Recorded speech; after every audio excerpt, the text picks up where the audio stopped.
Un débrayage symbolique devant l'entrée des urgences aujourd'hui. Un groupe d'une vingtaine d'agents a pris 5 minutes pour protester contre leurs conditions de travail. Les personnels infirmiers et auxiliaires de santé poursuivent leur grève entamée depuis le 30 avril. L'engorgement aux urgences est un problème cyclique. Le manque de moyens est mis en avant, une lutte au quotidien.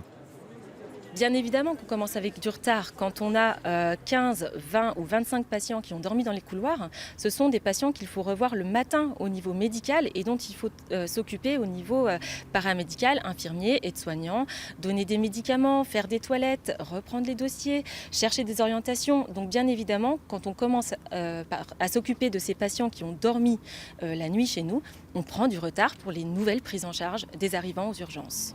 250 patients par mois en moyenne dorment aux urgences à Châlons. Les personnels sont à bout, le manque d'effectifs est montré du doigt, les conditions de travail sont difficiles. L'hôpital a réquisitionné du personnel le week-end dernier, une situation de crise que les infirmières dénoncent. Avant, on disait les urgences, le week-end, c'est la galère. Maintenant, c'est tous les jours de l'année, tous les jours. Il n'y a plus d'été, il n'y a plus d'hiver. On nous parle tout le temps la période hivernale. Il n'y a plus de période hivernale. Au mois de mars, on n'a jamais autant travaillé. Pourtant, en mars, on n'était plus en hiver. On n'est pas beaucoup en arrêt. On a des services où on n'est pas beaucoup en arrêt. On vient travailler, même malade. Et c'est là où on se dit stop, ça suffit. Enfin, on va y laisser notre peau.